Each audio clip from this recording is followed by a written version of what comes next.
I'm Robin Miller-Brecker. And I'm Karen Lenzer. Welcome to Seeking Center, the podcast. Join us each week as we have the conversations and weed through the spiritual and holistic clutter for you. We'll boil it down to what you need to know now. We're all about total wellness, which to us means building a healthy life on a physical, mental, and spiritual level. We'll talk to the trailblazers who will introduce you to the practices, products, and experiences that may be just what you need to hear about to transform your life. If you're listening to this, it's no accident. Think of this as your seeking center and your place to seek your center. And for even more mega inspo, sign up for Seeking Center, the newsletter at seekingcenter.app. It's so lovely to meet you. It's so nice to meet you too. I love what you guys are putting together, and Robin shared with me, and I have no idea how I'm supposed to support you, but I want to support you guys in whatever that looks like. We are daily just about finding those people that we know we're supposed to connect with. I was a lawyer who became a medical intuitive. There are so many people who left six-figure salaries to do this kind of work, but it really is about being on your journey and finding practitioners. It's all about you learning to be the quarterback of your own team and to honor your own intuition and to develop that. And even though you think you're going to an intuitive, this is also about you following your own intuition and learning what resonates and what doesn't and how to find your voice and all that sort of stuff. What you're doing is probably the hardest type of energy work because you're really having to tap in not only to your own higher self and your angels guides, but also then that person. So they have to be readily open enough for you to read them. And so when you get that corporate executive person who's coming in, who's already like, prove me, already energetically, it's really hard. Well, I mean, I consider myself so blessed because I get to be part of people's aha moments every day. And that resonance when people connect those dots, have the light bulb go off, and then feel empowered because of it. Nothing's better than that. Christine, how all this started. Yes. We never got to that last time we talked. Never did. We need to understand, how did this come to be? Really? I love your background. I love when someone can tell this story of, I went down this path and then I realized it wasn't the right one for me. And I totally shifted to doing what I know is my purpose. So I think it's an incredible story. So I went to law school and I was in law school in Southern California and excited to be in a top 10 law school and that whole competitive male energy dominated field. And in my second year of law school, developed allergies, and they weren't asthma, but it was upper respiratory, just constant sneezing, blowing my nose, eyes steaming. It was very attractive. And that's before the days where they had Zyrtec and the stuff they have now that doesn't make you drowsy. So my options were take 2 Benadryl and drink Diet Coke all day to stay awake, or walk around with a box of tissues. And I suffered for the last 2 years of law school that way. And then when I graduated law school, ended up getting married and moving out to the East Coast, to the Charlotte, North Carolina area, where my allergies went ballistic. And so I thought, this is insane. I can't just deal with this forever. And I started studying what was then called alternative medicine and got really proficient working with homeopathy, and actually got rid of about 50% of my allergies using homeopathic remedies, and taught a study group for the public, and really was encouraged to, okay, I'm on the right path here. I made the connection between stress and my allergies. More stress, more allergies. So in an attempt to not have stress and still be a lawyer, I started doing Tai Chi and yoga. And my Tai Chi instructor was the calmest person I'd ever met in the world. And she said she was Taoist. So I'm like, that's me. So I started studying Taoism, and then that led me to Buddhism. And I developed a meditation practice and became Buddhist. I was terrible at meditation for the first year, but eventually used guided meditations and developed a meditation practice. And then somebody introduced me to Reiki, and I got a Reiki attunement. And I would say to my friends, before I give you energy because your back's hurting or your knee is hurting, let me go take off my lawyer suit and sit down upstairs and meditate just to change channels in my brain. And when I would do that, I would know something about them, and I would hear a phrase and I would usher it out just like I would any other thought meditation, and it would float back in, and it would be random and weird. And when I would mention it to my friend that I was giving energy to, her eyes would fly open and she was like, how do you know that? I'm like, I don't know how I know that. I just felt it in meditation. After the 4th time this happened, the girlfriend that I was giving energy to said, just who are you talking to up there? I said, I don't really know. And when she left, I went back upstairs and sat in my meditation chair and raised my energy up and said, who am I speaking with? And my spirit said, welcome home. And tears started streaming down my face. And she's like, this is who you came here to be. Get ready. I was like, get ready. Right. And so I started sitting in meditation for 3 or 4 hours a day. And she would say, when I show you this, it means this is the precursor to diabetes. When I show you this, it means the liver's congested. And she just started teaching me. And I was just writing like a mad woman. And I just had volumes of notes. And my friends got better and they told their friends. And my husband came upstairs at one point and said, I think you have a practice because the living room's full of people. I don't know. It's not not your friends. You have a practice. And I'm like, oh, okay. I have a practice. So I printed up business cards and that was it. And that was like 24 years ago. And I've just been doing it ever since. And each year my skills increase, my abilities expand as the universe can trust me with more energy and more delicacy and nuanced bits of information and understanding more about how the universe works and why we get certain symptom sets and how all that comes about. And so I teach people how to give energy and learn how to interpret their own symptoms in their body and to connect with their spirit and have that conversation. It's so empowering. Wow. Talk about mind, body, spirit connection. Yeah. So it's not like when you were young, like childhood, you didn't have this kind of, some people we talk to have. I know some people are like, ever since I was 3, I could do this. And then everybody else feels like, well, I guess I'm out because I was a regular muggle person, right? And so I really emphasize that I'm sure I had abilities that just weren't awakened is probably how I would list it, because I was more sensitive than a lot of people, but I only experienced the negatives of that, not the positive. So I was always told, you're too sensitive. And why are you crying? And why do you not want to do that? And why do you say the movies are too loud? Why do you ask so many questions? Why is nothing ever enough for you? All these sorts of things about you're too much, you're too intense, you're all of that, you're overly sensitive. I heard a million times growing up from parents and teachers and relatives and other kids I was playing with. And then I learned to just shove it all down. And then, so by the time I got to law school, I was a master at shoving it all down and just being kind of that hard ass and just like, fine, I'll just be the lawyer that I'd never lost a negotiation. I was real cutthroat. And I'm like, I'm good at this, but I'm not happy at how I show up in the world. So as this other stuff came about, these other abilities, my spirit said, if you picture like a spectrum of male energy to female energy, being a lawyer, you're all the way down in this male energy, and intuition is your female energy. And everybody has both, right? Men have female energy and male energy. And this was all about me starting at the one end of the spectrum and moving all the way down to the other end so that wherever I meet people, I'm able to kind of build a bridge between where I am and where they are because I've been down there. And so I work with a lot of female corporate executives who've had to kind of play in that man's world, whether they're a senior partner at one of the big 8 accounting firms or a lawyer. These people who are COOs and CEOs of big companies, they're struggling usually with symptoms that are because they're denying so much of their intuition. And of course, the amazing thing is that's where some of their strength is. Yeah, I mean, they might be great leaders as well, but their intuition makes them even better leaders. So after we work together, they have these explosive results that are so amazing because now they're harnessing the power of their intuition in addition to how they can do the kind of direct strategic stuff that our male energy brings to us. Wow, so true. What I thought was so fascinating too, just talking about utilizing a lot of male energy in my former career that has led me to this career. One of the things when I did a session with you was that you were able to see that I have low progesterone. And you said it's because you use so much of that. And this could be true of anyone who's in some sort of high powered, any kind of stressful job and you're in it for long enough. You're utilizing so much of that hormone that it becomes depleted at an earlier age. Absolutely. And I thought that made so much sense to me. And there's so many doctors now that I've met who specialize in bioidentical hormones for men and women who say, oh yeah, we get these men who are on the trading room floor in Wall Street or who are on super high pressure jobs and women who are the CTOs, CFOs, and they burn through all their sex hormones. Instead of in their 60s, they're burning through in their 40s. Wow. And because you're churning at such a rate, you're going through that. And that's where you get that drive. And so when you use, I had an acupuncturist once tell me, like, when you use caffeine, you do these things, they don't give you energy. You borrow from your adrenals. You got to pay that bill at some point, right? And so everything squeezes the last drop of adrenaline and cortisol and estrogen and testosterone out of all of your glands at some point. And then you get these people who are driven.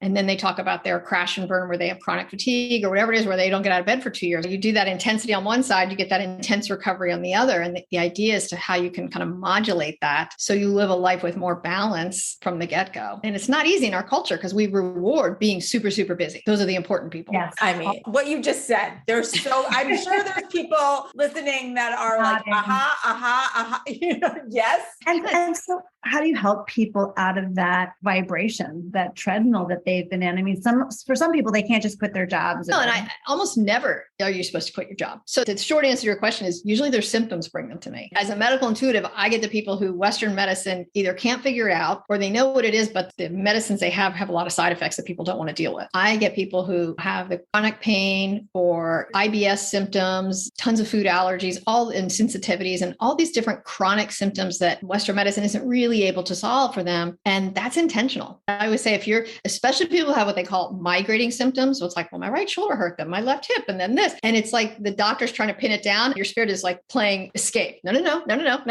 because they don't want Western medicine to just medicate over it. And Western medicine is great. I mean, if I'm in a car accident, don't take me to my acupuncturist, just get me to the ER. So I'm not against Western medicine, but it really is that crisis management, intense symptom relief and surgery. It's brilliant. And a lot of the MRIs and CAT scans and stuff. But once you know what you're dealing with and you just want to get more in balance in your body and figure out, well, what are the mental and emotional components that feed into this? Most chronic things, they say, stress will make your condition worse. Well, you can't eliminate all stress. So is the arguing with your neighbor, is that what gives you migraines? Or is it the fact that your teenage son keeps smoking in his room and thinks you don't know? Which thing is the thing giving you migraines? And when you can work with somebody like me or sit in meditation and connect to your spirit and feel, oh, these are the stressors that throw me out of balance. These are the ones I can handle pretty well. Then it's not go quit your job and live on a mountaintop in a Buddhist monastery. It's how do I make the adjustments I need to make to give the biggest impact and greater inner peace and healthy boundaries and all that sort of stuff. And your spirit is the best therapist in the world for you. She's going to give you this amazing advice to help you find that balance with minimal disruption in your life. So how does a session work with you, Christine?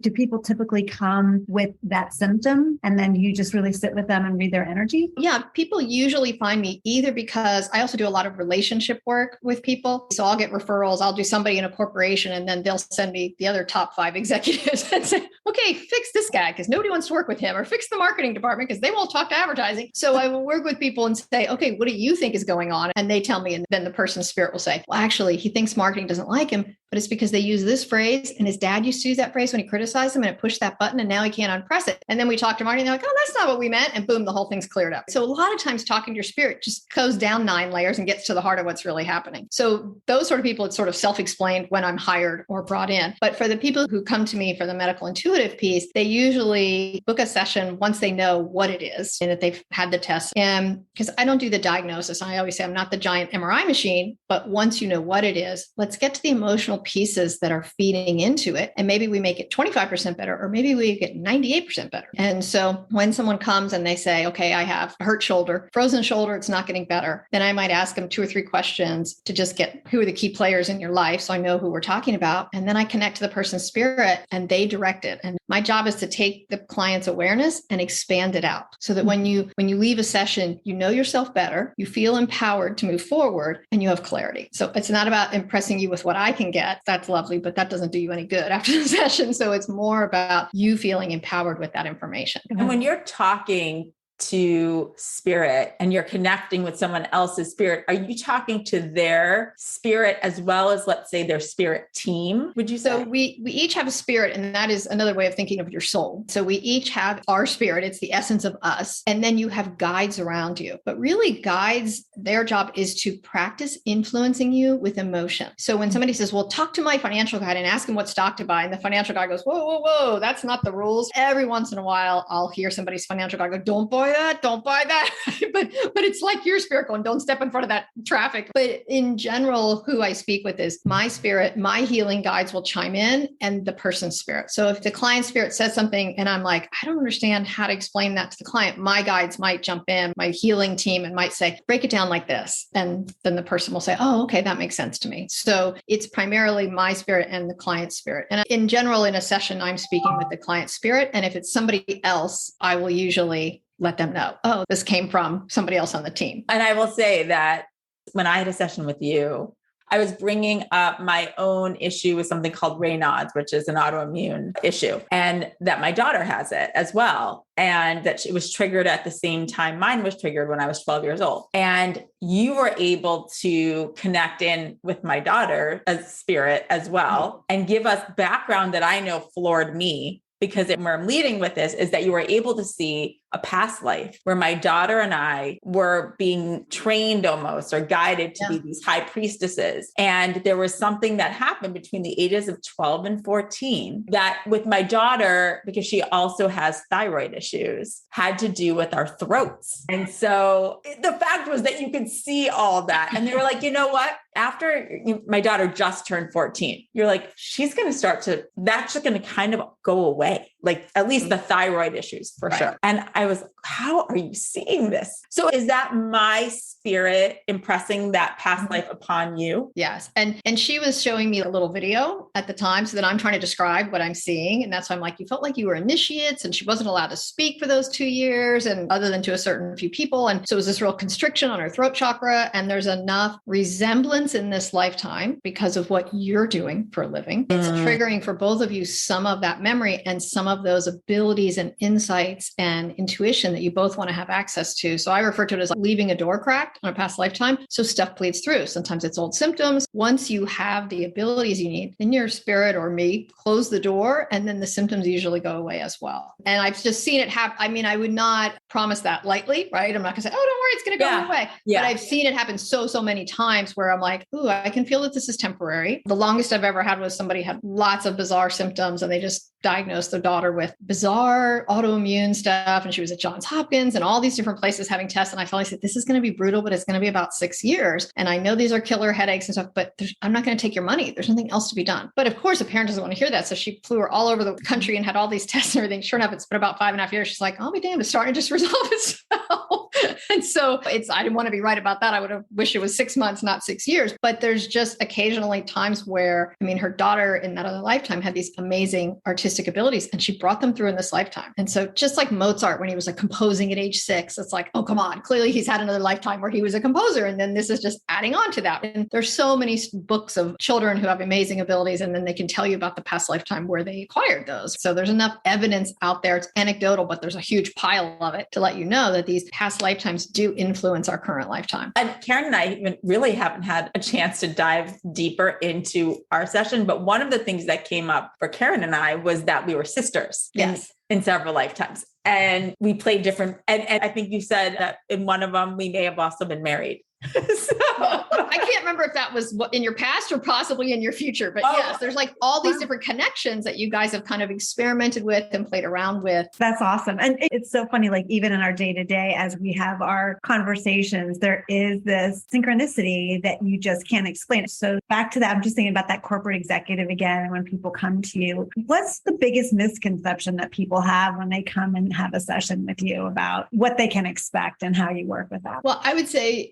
one of the biggest misconceptions is that if you don't believe it won't work. And I always say, well, what happens to people who don't believe in gravity? They stick to the earth anyway. I mean, energy is energy and truth is truth. And I mean truth with the capital T, like universal truths. Energy is a thing. Gravity is a thing. And when you learn universal truths, you don't have to go back and study them. When I learned algebra equations, it took me forever to memorize them because I don't have a great memory. But when I learned about gravity, I never had to go home and study it. I was like, oh yeah. So when you have a learning where you read something in a spiritual book that's channeled or you kind of go, oh yeah, you're remembering something you already learned when you were in spirit form. So you're just remembering stuff down here. So it's not that you have to believe in this, it's that you have to be open and curious. So if you're open, then you give me access to your energy field and your spirit will step forward. And how do you teach? I mean, I would just love to learn to do what you do because it sounds like you're helping so many people on a level that they can't get through traditional medicine. But how are you training people to do what you do? So the workshop I teach a few times a year, which is teaching people how to start channeling healing energy, but also meditate in a way that lets you start connecting to your spirit and having conversation. And it just takes practice. I have an online version of it that people can buy and just get the whole course. And I also have guided meditations on my website that are free. And there's one in there, I want my body to heal. And it has you kind of walk through bringing in energy into your body. And people will tell me sometimes they'll do that one and they'll get messages. They bring energy into a certain area, they'll get messages about it. And the first thing is to be curious. In our culture, we're so raised to see our bodies as biomachines. And as you get older, parts are going to wear out and break down, and you're just going to have to replace them or have surgery or take a lot of medication. And that's the old Western model way of looking at things. And I really want to invite people to see your body as this giant answering machine, and your spirit is leaving leaving you messages there all the time. And the more we just medicate over them or ignore them or get annoyed with them, the louder the messages get. And the more we can kind of get curious and see that body as a feedback loop, because it really is, your physical body is the intersection between your spirit, which is non-physical, and the physical world that you're interacting with. There's a Venn diagram, there's that overlap. And so it is this convenient place to let you know how you're creating stress in your life, how you're making your life harder than it needs to be, and how you're living through inaccurate beliefs and putting those in play and using those to make decisions and then wondering why your life isn't turning out the way you want. So if you could see that your body is this valuable feedback loop, then you enter into partnership with your spirit and you start asking questions instead of getting frustrated and kind of hammering down on those symptoms. So it's just changing the relationship you have with your body and then with the spirit world in general. And it feels like to me too, when you're connecting in with that spirit and obviously then helping guide on this physical level, you're also tapping into what that soul and spirit knows when they came in terms of the path. I know that what we talked about too is that there is this physical level,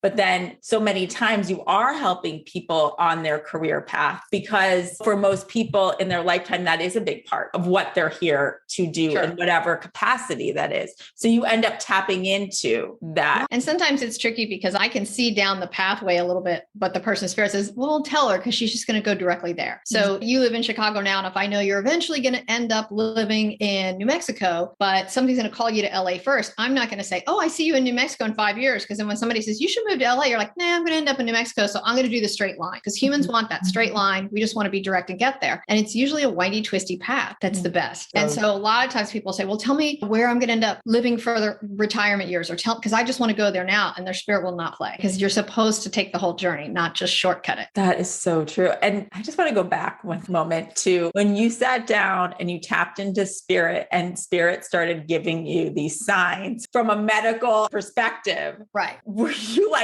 what? Well, the first one that came about, my girlfriend Jill, she's like, my back's been hurting me, and now I have this migraine, and it doesn't make any sense why I keep getting headaches. And it's been going on for like a week, and I've tried to handle it myself. And when I sat in meditation, I just kept hearing, buy a new car. I'm like, okay, that cannot be advice. Like, what in the world? And then I heard argument. So I'm like, okay. So when she came and I'm putting energy in her, and I said, by chance, have you had any argument about buying a new car? She goes, and her eyes full of it. She's like, oh my God, my husband and I have been arguing for 3 weeks. He thinks I need to get a new car. I just want to get my old one fixed. I hate car shopping. I don't want to deal with it. Blah, blah, blah. And she went on and on. And I think that's what's happening with your headache and your low back. And so then we kind of processed about how she could approach her husband differently, how she could explain her position. And then I put energy in her back, and she went home, had the conversation with her husband, and the whole thing got resolved. Headache never came back. Back pain went away that day, that hour. And I'm like, we're onto something here. So the next time it happened, it was more metaphoric. I was married to my first husband at the time, and it was his uncle that was in town, and he'd had this excruciating shoulder and neck pain, and they'd done MRIs, and they were convinced there must be some kind of breakage in the vertebrae with that kind of pain, and nothing, all the tests showed nothing. And so I said, well, I've learned to give energy. I've been doing it for about a month. I'm happy to play and kind of practice on you. Let me meditate first. And I kept seeing an ox in a field with this big yoke. And I'm like, okay, that makes no sense. And I'm sorry, that's not very flattering. I'm not going to reveal that. And then I heard, it's okay. It's all right. It's not okay. And I'm like, again, nonsensical, but it felt different. It, like the information, I always say when your ego mind talks in these really direct, linear, you got to do this, call that guy back. Don't forget to buy dog food, right? And when your spirit talks to you, it floats in like a cloud. And I just kept ushering it out, and it would float in. So finally, I'm giving him energy, and I share each of those things with him. Do these mean anything to you? And he says no. And I'm like, well, I'm just learning. Who knows what it means? And he says, but my neck does feel a little better. We all went to bed. And the next morning, his wife comes downstairs and says, I can't believe that didn't resonate with him. I always tell him, he's head of some big state department. He had like 70,000 people under him for the whole state of Ohio. And she's like, I keep telling him, you're like an ox pulling all these people behind you, and that yoke is wearing down on your neck. And she's like, I don't know how you forgot that. Shows he doesn't listen to me. And I'm like, interesting. And then he comes downstairs and says, you know what I just remembered? At the office, they tease me because people bring me their problems. And I always say, it's okay. It's all right. And they actually had it printed on a little sign and stuck it on the front of my desk. And I said, I think your spirit's saying, it's not okay. It's not all right. You can't handle everyone else's problems. And his pain disappeared that day. Before he left our house, it was gone and never came back, because his spirit just wanted him to get that message. And he made shifts. He transferred part of his department somewhere else. And I was just like, so that was the second time I ever got a message. And because at first I was like, these just sound nonsensical, and I sound like an idiot, and I'm probably a crazy crazy person and I'm hearing voices. And then time after time, I said it might take till the next day, but people are like, oh, now I get it. And that's empowering when instead of me telling him his truth, you're working too hard, you're taking too much on, which is what his employees and his wife were telling him. He was just automatically rejecting that. So his spirit came in a side door. Here's a visual, here's a saying, right? And then as he puts it together, he's accepting it. And that's the other part is that I think you were saying this earlier. Sometimes we don't want to hear. You have to be at a point to be able to actually hear the message. Yeah. And sometimes we work really hard to not know our truth because we're so afraid that that truth will require us to make big changes in our life that scare us. So we just pretend the truth isn't the truth. Yes. Right. I don't know how many women have come to me, or I have actually had 2 men also who said, I found out after the divorce that my spouse has been cheating on me for like 3 years. How could I not know? And invariably the spirit says, well, you worked really hard to not know. Good job. You knew that if you acknowledged what was happening, then you'd have to leave, and you weren't ready to leave yet. And when you were ready to leave, then you saw it. Then you allowed that information to come to you. And that's the morning where she's like, I just had this weird thing. I should check our cell phone bill. And there were all the texts for the last 6 months. And why that day did she have that? Because her spirit's like, here's the opening. You're feeling strong enough. You're ready to handle this. Now I'm going to point you in this direction. It's like you're saying, we all kind of know these things. Our spirits are trying to tell us this all the time, but we just can't hear it because we're in our own way. And I love the saying that feelings are the language of the soul, because how we first get this communication from our spirit is through feelings. But in our culture, from the minute you enter kindergarten, we are taught we value what you think. We don't value what you feel. There's one right answer. 2 + 2 only equals 4. And so you're only going to get rewarded if you give the one right answer that is the head answer. So what we feel gets pushed back further and further until it's easy to suppress it if it seems like it'll be inconvenient, if it'll bother other people, if it'll make somebody in the room uncomfortable, if it'll make us uncomfortable, we just squish it down. And that disconnect between our feelings and our head is how we develop the symptoms, because we're not able to live our truth because we've lost track of what it is. And that's the beauty of meditation and journaling, is the process of offering to reconnect with your inner truth. Yes. Oh my goodness. Wow. It's so amazing to hear it, because you make it seem so simple that we can all do this. And yet we just, for whatever reason, many of us just can't do it. What about for you? I mean, in your life and in your world, have there been messages that you've received about yourself that you weren't ready to hear, and then all of a sudden woke up one day and... Oh, for sure. Especially because I got divorced, and for like 18 years, I was out single and dating. And there's lots of messages about that. That person isn't the best person. I'm like, he's fine. He's good. I'm going to give him the benefit of the doubt. I'm going to help him. I'm going to be whatever. And then later I'm like, womp, womp, right? So especially in the areas of dating, we so often are looking for people to date subconsciously to help us work out an issue with our parent, or with our most critical parent, or the parent that was most distant for us, or that our fears, like we're working to prove our fears untrue. I believe there's no good men out there, so I really want to find one. But because I believe that, I keep finding the guys that are already taken, or the men who are emotionally unavailable. We get into this convoluted story within ourselves until we can really get honest and get clear about what's happening. And like you said, Karen, you have to be ready to hear that. And sometimes people come to me and say, why am I not able to find my next significant relationship? And I'm like, you're not going to like the answer, but it's because you have more healing work to do about how you show up in relationship. And sometimes the best way to do that is being in a relationship. And sometimes it's dating yourself and figuring that out. Can you tell us about your book? Every other chapter is a story of me being a single mom, recently divorced, raising 2 kids, and being an intuitive, and how sometimes my kids would get in the car and I'm like, who's that girl texting you? And Joey's like, Mom, get out of my energy. His phone would ding and I could feel that it was really girly girl energy. And I'm like, oh, some girl just texted you. He's like, Mom, right? So I had to learn boundaries. So every other chapter is kind of my life as an intuitive. And then the other chapters are case studies. So a person comes in, kind of here's what he presented with, here's what his spirit said. And I tried to pick cases that would be really universal, that a lot of people deal with those issues, so that they would be relatable. And it just sort of gives you insight into, here are a lot of the really common symptoms. Here's what's behind those mentally, emotionally, to let people get that insight. And the book's called The Body Whisperer. Yes. A lot of my clients nicknamed me that early on. So that was the title of Well, the that book. makes sense. Yeah. So Karen, you had been asking questions about a session. Are there any physical symptoms you want to ask about? I'm happy to connect to your spirit and kind of give you a sample. Or it could be a question that you have about a relationship or kids, or really anything that you want guidance on from your spirit. I'm happy to ask. Oh my gosh. So many things. Robin, what do you think I should ask? Well, I think for you, it's more about career. And is there anything holding you back right now? I think that's really a good question for me, because I feel so ready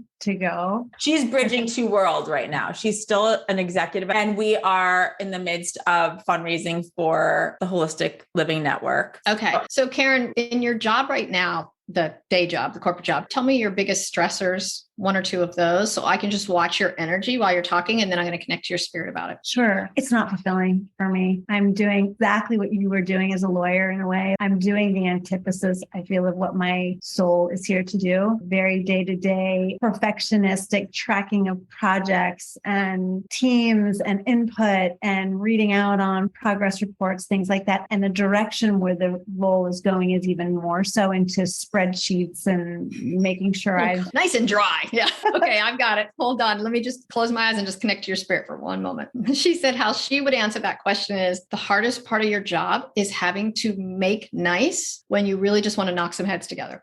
Okay. And really, I would phrase it as it's the disempowerment that comes with serving in that role. And so, yes, it's dry and boring and all that kind of stuff, but there's a little bit of a feeling of herding cats that I feel like you have to do, right? That's what I say I do every day. Oh, okay. So your spirit gave me that visual, and now I know why, because that's a phrase that resonates with you. So this herding cats that you have to do is because they really don't have a lot of incentive to cooperate. Nothing bad happens to them if they don't. One, because you're super nice, and two, because there isn't stuff put in play for you to hold people accountable in a way that works within that system. 100%. So your spirit is saying you can still become the squeaky wheel that does your own version of accountability. What I mean by that is, and I coach people at executive levels on this all the time, where you ask somebody direct questions about why they didn't deliver what they said they were going to deliver in a way that makes them so uncomfortable. In the future, they'd rather just get it done just so they don't have to answer to you. You're not threatening, you're not doing whatever, but you come in under the guise of being curious and concerned, but there's a firmness to your energy. Do you know what I'm talking about?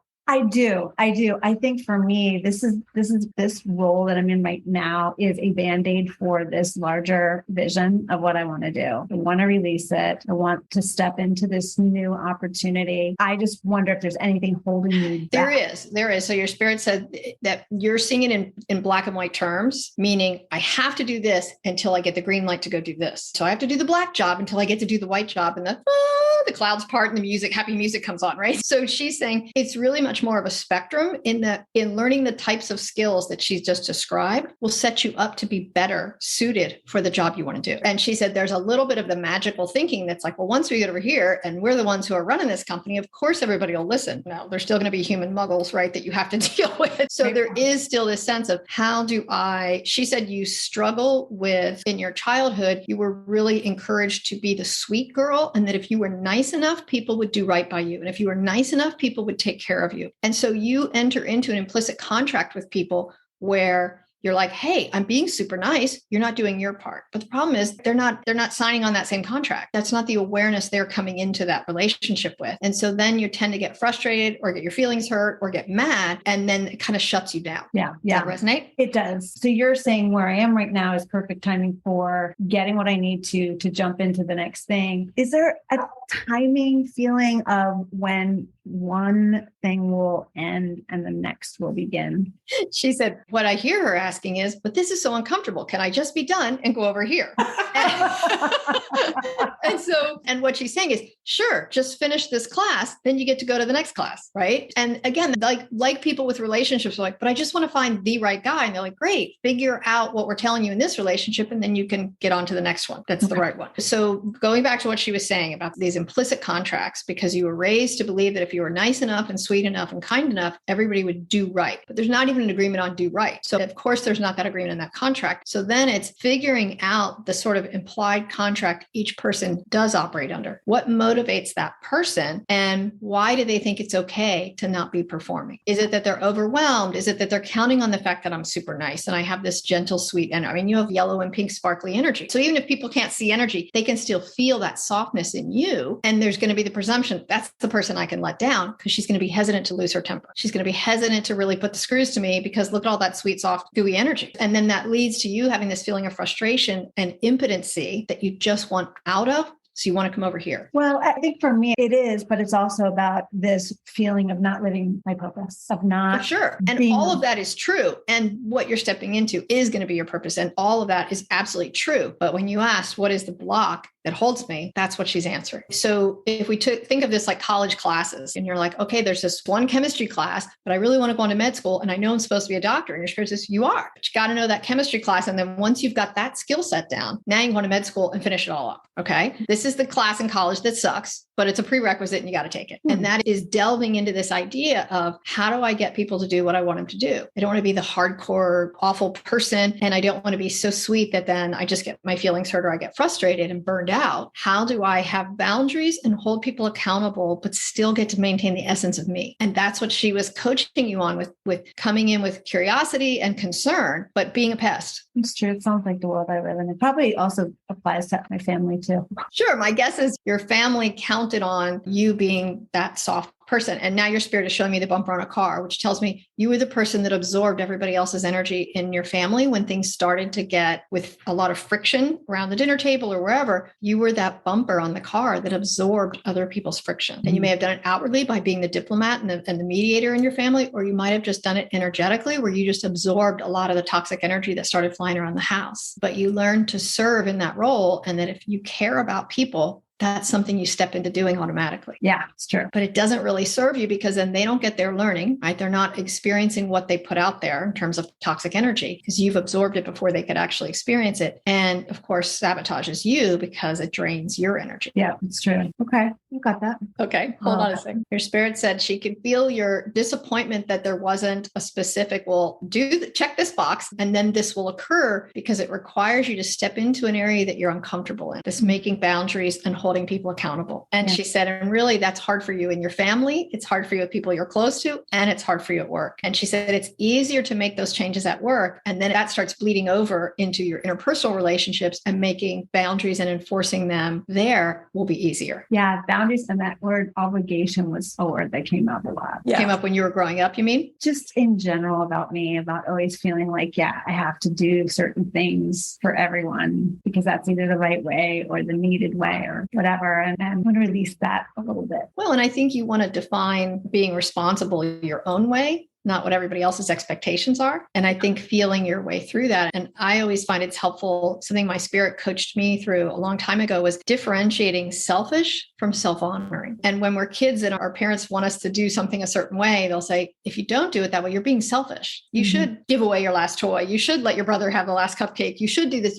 don't be selfish. If you're selfish, all the other kids won't want to play with you. And since we are communal beings by nature, being ostracized is like the worst thing that could happen to us. So as kids, when mom says, well, if you're going to be selfish, none of the other kids will play with you, man, we stop doing whatever it is we're doing. Yeah. And our parents unconsciously recognize it's a way to manipulate the kid and get them to do what you want them to do. So especially girls end up having this fear of being labeled selfish. And so then it's helpful to differentiate being self-honoring from being selfish, because they're two really different things. And to me, selfish is I want to pursue this, and if it hurts other people, I'm okay with that. Versus self-honoring, which is I want to pursue this, and it really doesn't feel like it'll harm anybody else. It just might disappoint their ego's expectations, and that should be okay. Yeah, right? That's a really good way to look at it. I love that definition. And so when we're being self-honoring, one of the beauties in this is that if you're doing something that's really honoring of you, it's actually honoring of everybody else you're in relationship with, no exceptions. And so whenever someone says, well, that can't be true all the time, it really is. I've not found an instance yet where you doing what honors you doesn't also honor the other person. It might not make them happy. It might make them feel uncomfortable, but that's usually what honors their soul's journey anyway. I think you can make a commitment to yourself to do your job in a way that feels self-honoring. And that's that bridge between I'm not just quitting, but I'm also not just continuing to do this soul-crushing work every day. Which I think you've been doing, honestly. I think that's what Karen's created in so many ways, that balance for now until we are able to fully fund and therefore contribute financially to her household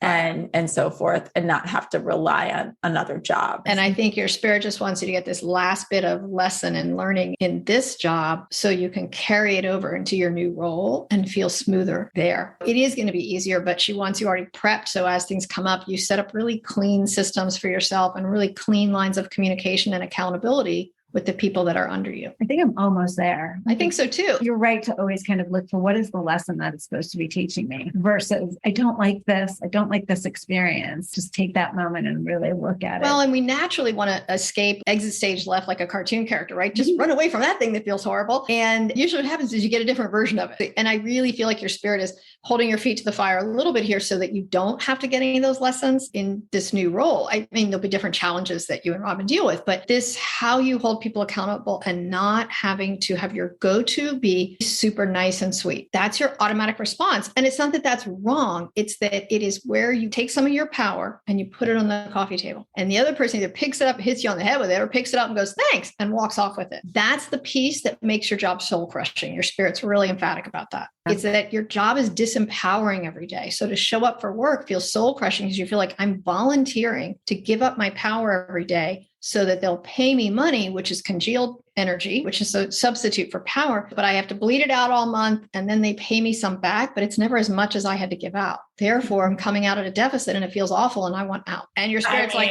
that's one way to do it. Or you can change it so you don't hemorrhage out so much. You insist on people have accountability is basically saying, I'm not going to give you my power so you can use that to make up the difference. Like, I need you to step up. I love that because in a sense, now that I know the lesson in it, I feel empowered. Good. Yeah, that's the goal. That's the goal. Right. And since I really don't care where I am right now, why not? And that's the perfect way to learn. Thank you. Totally empowers me. When you wake up one day and you're like, Karen, you're going to wake up tomorrow. I'm showing up with all of my power. And I wonder how quickly things will change because your perspective changed. Yeah. Bear with me. This is a weird little story, but I had a woman who was married to her second husband and she'd been married to him for like 10 years. Her first marriage was many years ago, but her first husband, she always felt a little bad for him. And so she lived on a big property and she had a big old barn in the back of her property. And her first husband had stored some trunks of stuff, boxes of stuff in there and parts to an old car or something. And she's like, I don't want to make him come get it. He doesn't have anywhere to put it. But my current husband is, I just feel like there's still this tie between you and he, and it just makes me uncomfortable. And in that session, her spirit helped her see that if she asked her first husband to be accountable and she wasn't storing his junk for him, that he would really have to like take up his place in the world and face who he was and all these different things. And as she shifted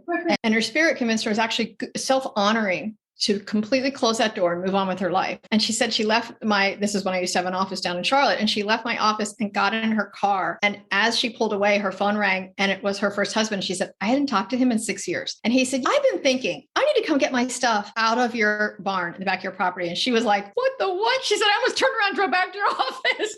She's like, how did that happen? I'm like, people feel the difference when you make an energetic boundary that's for real. So why I was leaning into that story, Karen, was that when you make these shifts, a lot of times you don't have to say or do anything different. And I have so many stories like that where people, I mean, that one was really dramatic because she hadn't talked to him in 6 years. But I have so many stories where people leave here and like, I'm just going to tell my husband he has to stop drinking or I'm going to have to divorce him. And I've had them go out and apartment shop or meet with a lawyer or do something so they realize I really could do this. And they go, okay, I'm going to make that boundary. And as they leave here, their husband calls and says, I just checked myself into rehab. And they're like, what the? I never even got to say you have to do this.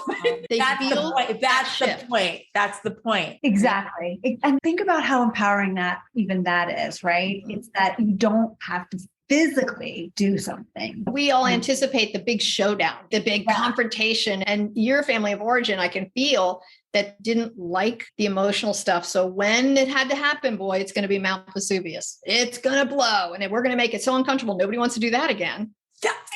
I mean, I love Karen's family, by the way. However, we talk about this pretty often because I'm a big crier. It just comes out, like can't help it. And Karen, while she may feel the emotion, she will hide it because she was conditioned to do so because of what you're saying. It's so interesting. I've had clients tell me that they were 3 or 4 years old and crawling up into their mother's lap for comfort. And the mother says, oh, you need to grow up and be a big girl. We don't want to see those tears anymore because the mom was so uncomfortable with the emotional display and knew she didn't know how to deal with it. So she just made it wrong. Especially dads say to their sons, oh, be a man. Don't let me see tears. Right. And so all of a sudden they're like, okay, to be an acceptable version of me, I have to not bring emotions out that make anybody else uncomfortable. Yeah. Yeah. For me, I think being the oldest of 6 kids, there's a lot of that, like stepping into that role of being the mom and not getting in the way of everything else that was going on. And the way to get attention was to be sweet and, all those things. Well, and I'm hearing your spirit was saying the way to get attention, to get validation and positive energy in your family was to be low maintenance. So your spirit is saying that's where you bump up against these difficulties at work, where that your subconscious labels you as being high maintenance when what you're really doing is holding people accountable. Wow. Let that sink in for a second. Does that land? That's such a big thing. Oh my gosh. Yeah. Okay. Oh my goodness. We just need more of you, Christine. The world does not need more than me. That's one is plenty, I'm sure. But I think that when people can understand, where do I give my power away? And it's not so we can be these angry, bitter people who demand our power back. We just stop playing the game the same way. We just go, oh, now I get it. Yeah, I don't want to do it that way anymore. It doesn't have to be confrontational. I think just the absorbing of that and then literally going to work, whether it's later today or tomorrow, with a different, I'm so curious to see what happens in general with life. Yeah. Well, and I just feel like what you've said is really the authentic me. It's just the conditioning has been so deep. Yeah.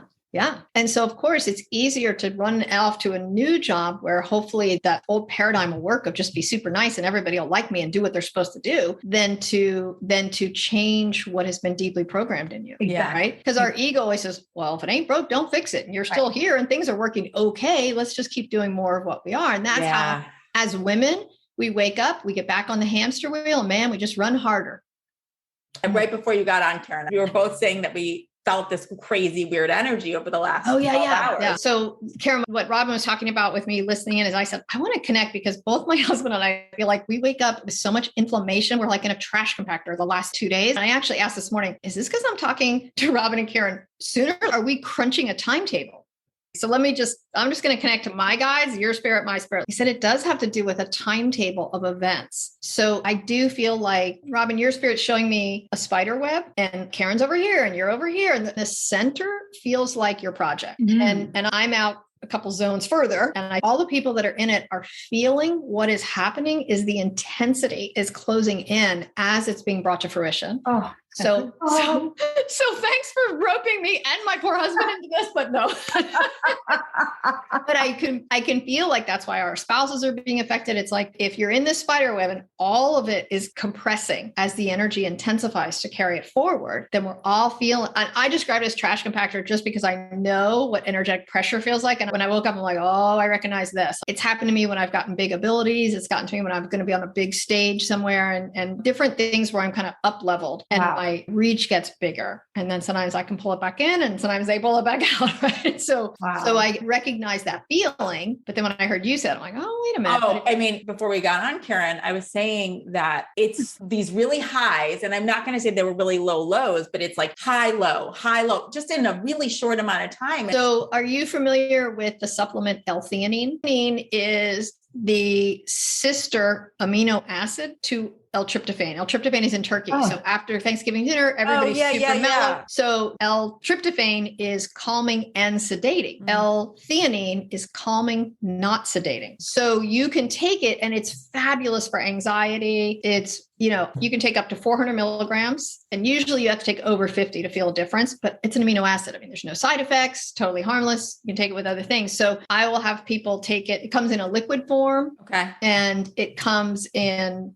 capsule form, and you can take little bits of it if it's liquid during the day. But at night, I would take 200 milligrams. And if I wake up in the middle of the night, my brain starts going. Yeah. But if I take 200 milligrams, it helps me fall asleep. And if I take 400 milligrams, even if I wake up during the night, I just go right back to sleep. It just quiets the mind chatter. Stuff is fabulous. I put teenagers on it all the time, and it's really helpful. It's a game changer in my opinion. Wow. It's a relatively new supplement. Yeah, it's been out in the last couple of years, but it's powerful. It's really awesome. And I would say to utilize that. And knowing that this is kind of moving, like the black hole that's pulling everything in, right? There's an intensity that I think everybody associated with this project is probably feeling, even if they don't know they're associated with it yet. There could be somebody that you're going to bring in to be a director of one of the shows you want to do, and that person hasn't even been assigned yet. And that person's like, why am I feeling this intensity? The universe is doing what the universe does. It's not waiting for our awareness. Oh my God. You really are multifaceted. You're not only an incredible healer and practitioner and an intuitive, you do have that background, which is unique. Thank you, Christine. You're so welcome. Thank you, guys. Okay. Bye. Bye.